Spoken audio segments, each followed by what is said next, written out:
Kemudian ada tim C yang diisi oleh Mark Klok, Stefano Lillipali, dan rombongannya. Aduh. Tim D dengan Fajar Faturrahman dan rombongannya yang sukses memenangkan SEA Games tahun lalu. Dan tim E adalah tim yang dibawa Coach Hin saat ini di ajang AFF saat menghadapi timnas Vietnam. Aduh. Tim yang didominasi oleh para pemain muda yang sebagian besar baru menjalani laga debutnya untuk timnas Indonesia.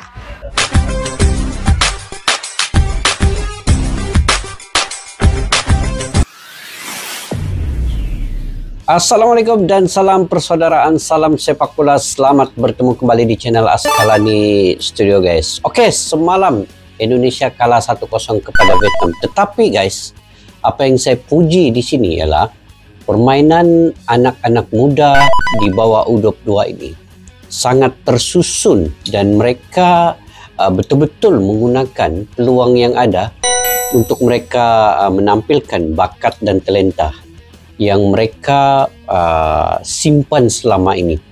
Dan hanya di sampai menit ke-77 barulah Vietnam, timnas seniornya, dapat mencetak 1 gol. Itu pun hasil daripada mungkin ada sedikit bola melantunnya daripada penjaga gawang timnas Indonesia itu. Tetapi apapun guys, ini sangat baiklah untuk pengalaman bibit-bibit muda di Indonesia ini. Inilah sebenarnya peluang yang mereka ada dan mereka betul-betul gunakan peluang ini untuk menampilkan permainan mereka yang sebenar. Kalau saya melihat dari segi position ball, cara passingan, saya menonton penuh semalam guys selama 90 menit. Pemain-pemain seperti Detan yang diberikan peluang bermain sangat baik, sangat baik. Detan ini punya, saya lihat punya potensi yang besar ya untuk beliau mengasah bakatnya lebih jauh lagi selepas ini karena beliau masih muda. Dan begitu juga dengan pemain-pemain lain, pemain yang sudah punya pengalaman seperti Donitri Pamungkas dan beberapa pemain lain lah. Saya tidak berapa ingat nama-nama yang lain itu, tapi apapun perjuangan pemain-pemain muda ini begitu kental sekali sehingga pemain timnas senior Vietnam agak lucu juga. Di menit ke-77 barulah mereka bisa mencetak gol. Dan dari segi cara permainan, Indonesia pemain-pemain mudanya cepat ya. Mereka cepat pressing, stamina kuat, stamina tinggi. Dan mereka begitu menyulitkan pergerakan pemain-pemain Vietnam itu. Sangat sulit untuk Vietnam mencari gol-gol awal dan gol-gol yang mudah. Itu tidak mampu dilakukan oleh Vietnam. Malahan Indonesia juga punya beberapa peluang sebenarnya. Tembakan-tembakan ke arah gawang timnas Vietnam itu ada yang menghampiri untuk membuat cetakan gol, tetapi diselamatkan penjaga gol ataupun terkeluar daripada gawang. Jadi apapun guys, ingin saya reaksi pada hari ini. Wajah AFF Vietnam kok mereka gak sedih. Indonesia hanya turunkan timnas E. J just kirim pesan. Oke, ini judul video yang saya akan reaksi pada hari ini. Oke, sekali lagi guys, saya sangat apresiasi kepada semua pemain muda ya untuk timnas Indonesia ini. Tidak salah sebenarnya Sinteyong menampilkan bibit muda ini. Hasil itu tidak penting dalam Piala AFF ini. Yang pentingnya pengalaman kepada pemain-pemain muda ini begitu berguna sekali, di mana menit bermain mereka cukup dan mereka dapat gunakan itu untuk menampilkan permainan yang baik. Akhirnya netizen gembira dengan cara permainan yang ditunjukkan oleh anak-anak muda ini. Walaupun dengan keputusan ataupun hasil 1-0 itu, kita tetap salut karena permainan secara sportivitas yang tinggi dan juga permainan yang menghiburkan untuk tim Indonesia U22 ini. Oke guys, tanpa berbasa-basi yuk kita simak dulu video ini. Untuk kali pertama, kami pikir kita melihat fenomena baru ketika timnas kalah. Namun para penggemar tim Garuda mayoritas nggak ngerasa sedih atau marah. Ya, betul. Semalam dalam laga lanjutan AFF atau ASEAN Football Championship 2024, Indonesia yang harus bertanding ke kandang Vietnam mengalami kekalahan 1-0. Tapi menariknya para penggemar justru tak merasakan kekecewaan. Sebaliknya, Mayoritas para penggemar timnas seolah fine-fine aja. Lantas kenapa? Inilah ulasan menarik di balik fenomenal ajang AFF yang tak lagi dilihat para penggemar timnas sebagai ajang Cahya Supriyadi bagus juga main. Selengkapnya.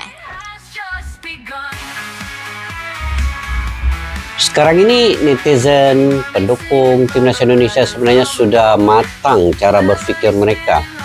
Walaupun kalah tetapi permainan menghiburkan, dan ini sebagai pengalaman kepada anak-anak muda di bawah U22 ini. Jadi tidak pantas untuk kita menyalahkan sesiapa, tetapi sebenarnya menarik cara permainan ini. Saat para penggemar menurunkan ekspektasi mereka pada ajang AFF. Kekalahan tak membuat mereka marah, terkhusus saat melihat para pemain telah menunjukkan perjuangan yang signifikan. Betul. Yap, jadi di laga ketiga yang dimainkan timnas Indonesia di ajang AFF kali ini, para penggemar yang sudah memahami bahwa Indonesia tak membawa pemain terbaiknya, tak menaruh harapan tinggi pada skuad tim Garuda untuk bisa meraih kemenangan di Vietnam. Sebaliknya, mayoritas penggemar timnas bahkan berpikir bahwa tidak dibantai saja udah bagus, terkhusus jika melihat bahwa Vietnam datang ke AFF ini dengan skuad terbaik mereka, plus persiapan yang panjang, termasuk TC di Korea yang sempat mereka jalani. Padahal Vietnam ini TC-nya di Korea guys ya. Semata-mata persiapan untuk Piala AFF ini. Memasuki pertandingan didominasi oleh para pemain muda.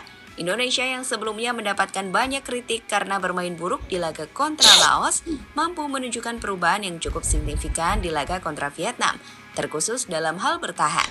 Organisasi permainan dalam bertahan jauh lebih baik, dan itu membuat timnas Vietnam yang mendominasi penguasaan bola tak pernah benar-benar mampu menciptakan peluang bersih ke gawang timnas Indonesia. Sayang ketika sebenarnya timnas Indonesia telah benar-benar berhasil membuat Vietnam frustasi. Di menit ke-77, sebuah bola rebound hasil tembakan keras menguntur Mister Gawang berhasil dimanfaatkan oleh Kapten Vietnam Nguyen Quang Hai untuk menciptakan satu-satunya gol di laga itu, yang juga jadi gol kemenangan timnas Vietnam atas Indonesia.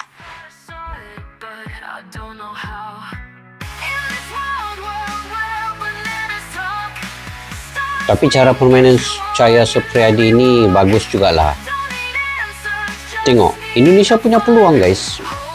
Nih, ada 2-3 peluang sebenarnya Indonesia ini bisa mencetak gol ya.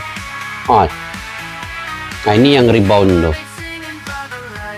Bola melantun terkena Mister Gawang ya. Ya, skor 1-0 pun pada akhirnya menutup pertandingan tersebut. Vietnam menang dan para penggemar mereka menggila untuk merayakan kemenangan pertama mereka setelah 3 laga sebelumnya selalu kalah atas Indonesia. 3 beruntun orang kalah kan. Laga Vietnam versus Indonesia ini adalah laga yang sangat dinantikan oleh para penggemar tim tuan rumah. Tiket laga kontra Indonesia bahkan sudah terjual sold out jauh-jauh hari. Mereka sepertinya benar-benar ingin melihat timnas mereka menang atas Indonesia. Terkhusus setelah selalu kalah atas Indonesia, di mana dalam 3 laga terakhir mereka kalah 1-0 di Piala Asia Qatar, kalah 0-1 di GBK, dan terakhir sebelum laga semalam, mereka kalah di kandang sendiri di My Dinh Stadium Hanoi dengan skor 3-0. Oke, ini guys, kalau Indonesia mengantar tim yang senior sebenarnya, mungkin ini kekalahan kali keempat Vietnam. Sedangkan hanya menggunakan tim U22 saja, Vietnam hanya berjaya mencetak 1 gol saja. Ini menunjukkan bahwa timnas Indonesia ini walaupun di peringkat umur sebegini ya, kelompok umur U22, tetapi mereka mampu bermain dengan baik dan juga menyusun atur position ball itu. Kalau kita melihat ini bukan ini kayak tim senior juga, timnas U22 ini, karena dari segi permainan dan juga serangan-serangan, kecepatan, pressing pemain-pemain ini, stamina yang begitu tinggi ya. Itu yang saya respect juga lah dengan cara latihan yang dilakukan oleh Sinteyong itu, meningkatkan stamina itu, cara latihan yang keras sedikit demi untuk challenge kepada tim-tim lawan manapun, walaupun mereka hanya baru berumur kurang daripada 22 tahun ini. Oke guys, kita lanjut.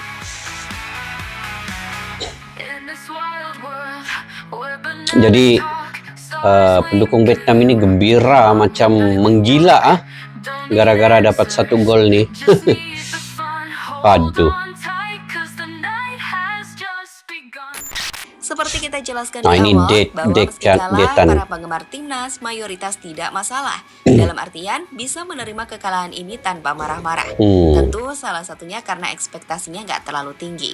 Apalagi yang dibawa Coach Shin adalah skuad muda, yang bahkan dapat dikatakan sebagai skuad E dari timnas Indonesia. Istilah penggunaan skuad E sendiri mengacu pada postingan dari akun Fakta Bola Garuda. Di situ dijelaskan bahwa timnas level A atau timnas utama Indonesia itu diisi oleh Jay Itzas dan rombongannya. Tim E. Jay yang bermain di Serie A, Max Hilgers di Eredivisie, hingga Tom Hai dan pemain Oh, sekelas kalau di ini Eropa timnas adalah senior. pemain terbaik Indonesia saat ini. Setelah tim A, timnas juga masih memiliki tim B, yaitu tim yang diisi Witan dan rombongannya, seperti Egy dan yang lain sebagainya. Kemudian ada tim C yang diisi oleh Mark Clark, Stefano Lillipali dan rombongannya. Tim D Aduh. dengan Fajar Faturrahman dan rombongannya yang sukses memenangkan SEA Games tahun lalu. Dan tim E adalah tim Nah, yang ini dibawa Coach tim Shin saat E. ini di ajang AFF saat menghadapi timnas Vietnam. Aduh. Tim yang didominasi oleh para pemain muda yang sebagian besar baru menjalani laga debutnya untuk timnas Indonesia. Ada yang baru pertama kali nih bermain dengan timnas di peringkat Piala AFF ini ya. Tapi mereka menunjukkan permainan yang baik. Ya, atas dasar itulah para penggemar menilai jika kekalahan kontra Vietnam jadi hal yang lumrah. Maksudnya mereka nggak mempermasalahkannya. Meskipun masih ada aja yang menghujat, tapi Betul, mayoritas tetap mendukung perjuangan anak-anak muda. Seperti beberapa komentar berikut ini. Cukup puas sih timnas U22 yang baru dibentuk bisa nahan gempuran. Dan cuma kalah tipis dari skuad terbaik paling mentok milik Vietnam. Iya. Gak usah FOMO, Jir. Banyak yang lagi debut, udah bagus itu. Jangan nyinyirin supporter dan pemain Vietnam. Wajar kalau mereka senang. Harusnya tim kita yang evaluasi. Lihat aja permainan dan sebagainya. Kita harusnya bisa lebih baik dari ini.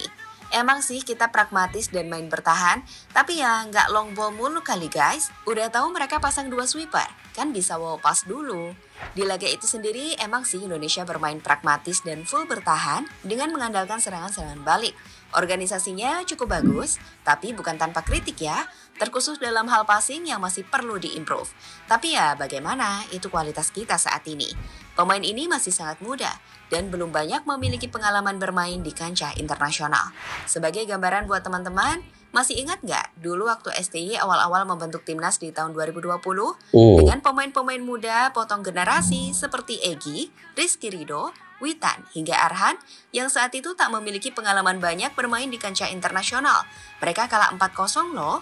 Tapi sekarang, pemain-pemain seperti Ridho telah berkembang. Begitupun Egy hingga Witan Sulaiman. Artinya, para pemain muda timnas di AFF ini juga punya kesempatan untuk berkembang layaknya seniornya dulu. Betul, betul.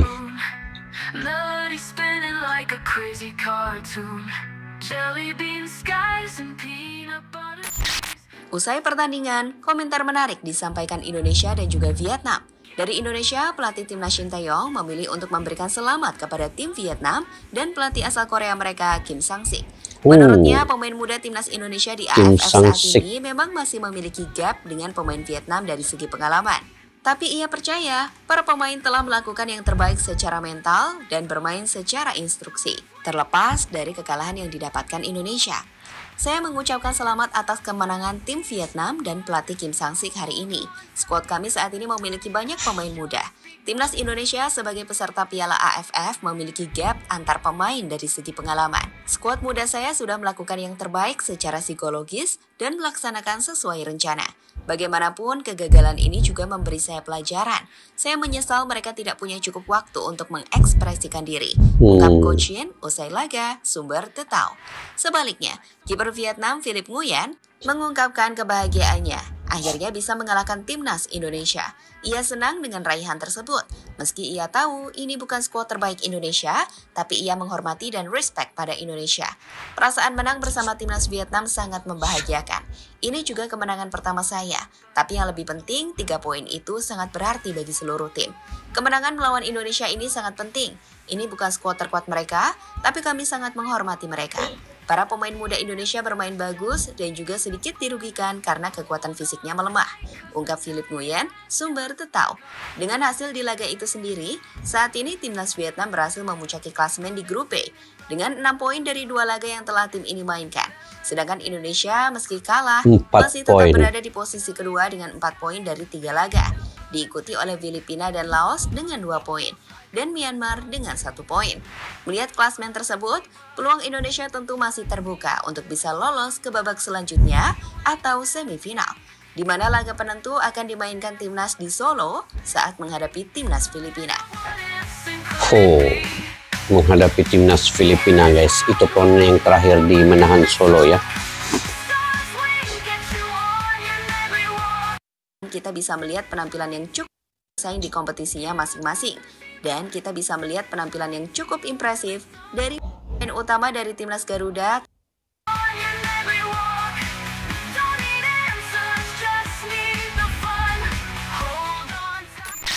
Saat ini sendiri para pemain utama dari timnas Garuda tengah bersaing di kompetisinya masing-masing.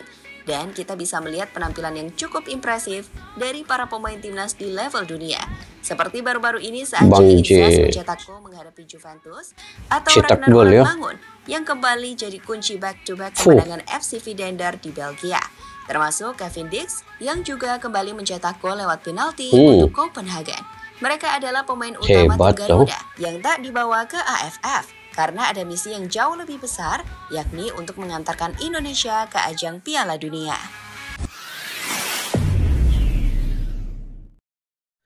Oke guys, satu yang saya respect dengan timnas Indonesia ini sebenarnya, dia punya netizen ataupun dia punya supporter, sekarang ini sudah begitu matang, begitu dewasa dengan melihat kepada kemajuan sepak bola Indonesia ini ke depan. Sebenarnya 5 ke 10 tahun ke depan ini, apa yang dilakukan oleh Sinteyong sekarang ini, inilah proses yang perlu dimulakan sekarang untuk membentuk timnas Indonesia yang lebih baik di masa hadapan.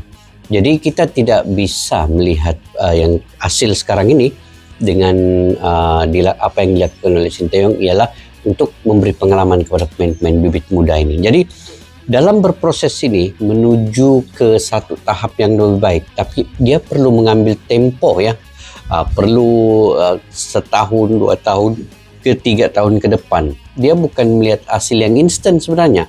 Dan kematangan netizen, supporter yang ada sekarang ini, sama ada dukungan daripada dalam Indonesia sendiri ataupun fan-fans yang di luar daripada Indonesia itu begitu tinggi sekali tahap kematangan mereka, karena ekspektasi tidak terlalu meninggi kepada AFF ini karena tidak masuk pun dalam agenda FIFA. Ini cuman untuk memberikan pengalaman yang lebih jauh, lebih besar, lebih baik lagi kepada bibit-bibit muda ini, dan ia dimulakan dari sekarang oleh Sinteyong dan juga PSSI di bawah kepemimpinan Bapak Erick Thohir. Jadi kita dapat lihat perkembangan itu dalam 2-3 perlawanan ini. Timnas Indonesia di Piala AFF dengan menggunakan pemain U22 sahaja pun, walaupun dengan adalah sedikit pemain senior Asnawi, Marcelino dan juga Aran Pertama, Rafael Stroik, Ferrari di situ.